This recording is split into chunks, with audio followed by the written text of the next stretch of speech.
Hey guys, it's Big Jules here, and today I'm going to be talking about how I'm going to build my Zhongli for when he comes out. So he comes out around tomorrow, probably mid-afternoon, late afternoonish, closer to night. I think at least. Yeah, so I'm just getting ready. So right now I'm just farming the Geo Hypostasis, I think. Let me see.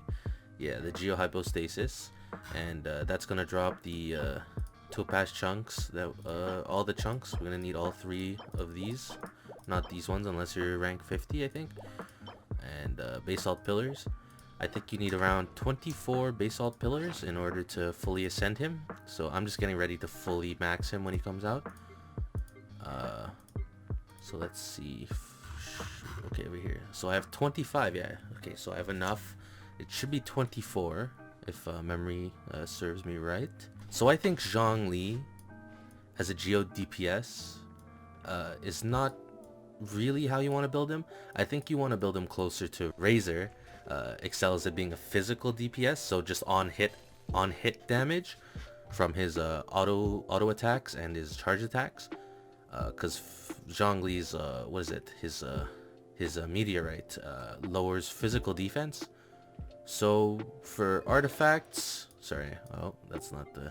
My top priority would definitely be getting a good set of full attack Gladiator Triumphus, and maybe either go up here and farm for the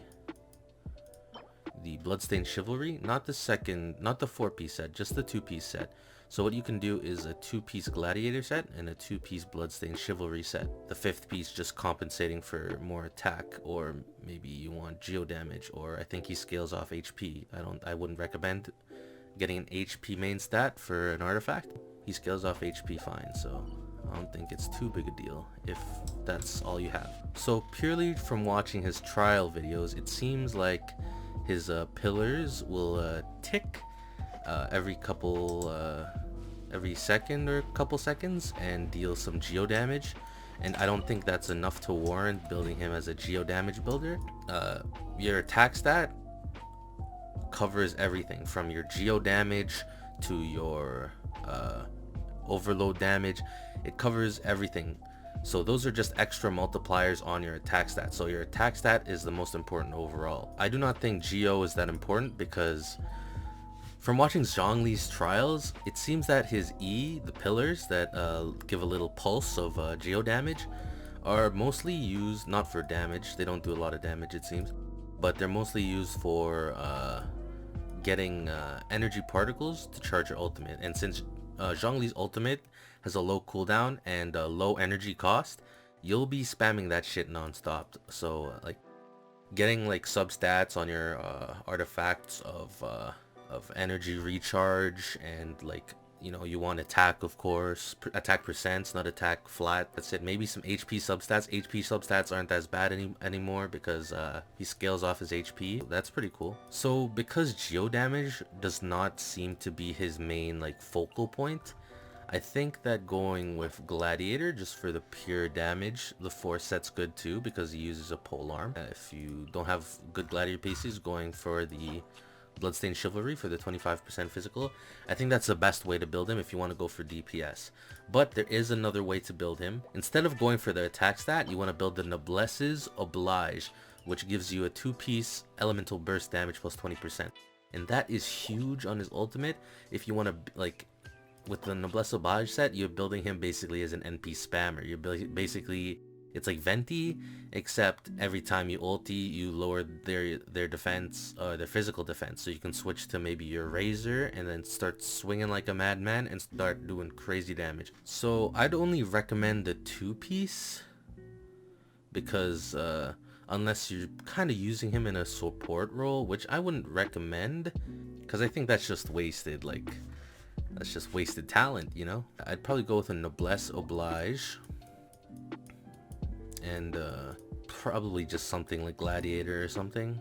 Yeah, thinking about it, actually, if you go 2-piece Noblesse Oblige, you could also go 2-piece Archaic Petra. Geo damage, if you're just using him as a support or an NP spammer, you're gonna be spamming your E pillars for the energy recharge, which do geo damage, and your ulti, which does geo damage. So that extra 15% multiplier or 1.15% multiplier will be huge on your damage, especially if you have a good weapon. Now, perfect tangent into what weapons we're gonna use. Okay, so right now we're at the blacksmith. If you are free to play, there is some good options. Crescent Pike is a physical damage bonus. This polearm kind of blew up for Zhongli, so it has an extra hit on top of your primary hit. So you're essentially hitting twice. So basically you're just hitting twice. You're doubling your damage. You're not doubling your damage, but you're doubling your hit count, which is a lot of damage. So it gives physical damage bonus, which is my preferred build for Zhongli. Picking up an elemental orb particle. See, his E synergizes really well with this, because his E is a low cooldown. You can put multiple and you're just getting elemental orbs and particles off the wazoo with this with Zhongli's E. You're gonna have huge uptime on this infusion needle. In the gacha, let's see what I have. The Favonius Lance. Not everyone has this. It's pulled from the gacha, but I have it at Refinement 3. I could use this since you get energy back and you get energy recharge. So basically, you're just looping. You're looping your NP. I use it with Venti. It's also Refinement 3. And he spams his ult every time it's up. The cooldown's the only thing holding him back. I get the energy back right away. So what I'm going to use is the Skyward Spine, which gives energy recharge. It also gives crit rate and attack speed, which not many items give attack speed in the game. So I'm really lucky to have pulled this one. Dragon's Bane, completely worthless on Zhongli against Hydro Pyro. It's good on gives Elemental Mastery. I don't think anyone wants that on Zhongli. That only gives like shield bonus. That only increases what the shield absorbs. Like it increases the shield strength. That's just not for me, I guess.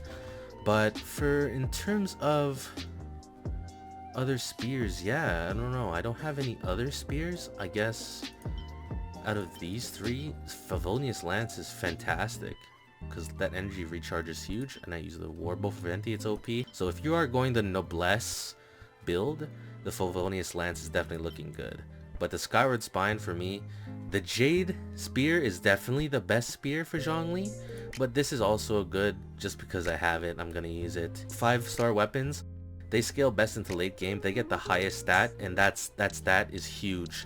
That is probably the most important stat. If you're not building your weapon on your character right now, then your character is not doing the damage they could be. Max out your weapons before your characters. 3 stars. Normal attacks, yeah, this halberd, sure. Black tassel, terrible. White tassel, that's not bad. Crit rate, sharp, that's not bad at all. So halberd, white tassel, honestly, could go either way if you're looking for that like kind of free to play option. Lastly, at least I think we're gonna be talking about talent books, and I'm not sure who uses gold here. Use gold, yes. So Zhongli also is going to use the Teachings of Gold, which none of my characters luckily have used this. So I have all of them since the beginning of the game saved up. Okay, so you're going to need to farm those books over here at the Taishan Mansion on Wednesday and Saturday, it looks like. So I've never farmed these before at this specific... Actually, I don't think I've ever really farmed this domain until now that Zhongli's coming in. So I'll definitely get on that once Wednesday hits. You'll be able to farm these basically the day after Zhongli releases. If you just wait a little bit after he releases, then you can stay up all night and farm them. Perfect. You're gonna need a lot of those. I don't know how many exactly, so I just say to farm it until your resin's out. And if you don't get started sooner or later, you're gonna be behind when you get your Zhongli. So I've already done it now. I have all my gold books. I have all my gladiator pieces. I'm pretty much ready to go, and I recommend you do too. Pretty much ready to go, and I recommend you get on that too, so we can both have our level 80 Zhonglis clashing against monsters. And lastly and not least, we're gonna need to talk about the Ascension material. So Zhongli, of course, gonna use books like everyone else does, but to level him up, he's gonna need... Oh wait, what? Sorry, wrong character. He's gonna need these Core Lapis, and if you haven't been farming them, you can find them on Mount Hulao.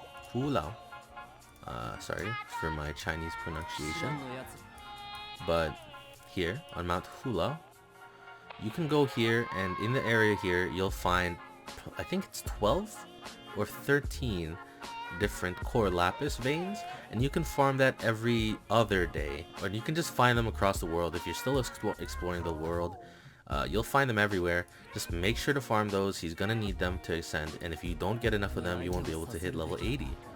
And it sucks when you have to wait in order to ascend your character. But I farmed a lot. My Kaching's level 80. I don't need to give her anymore. She's a little greedy one, but it's fine. We're all good.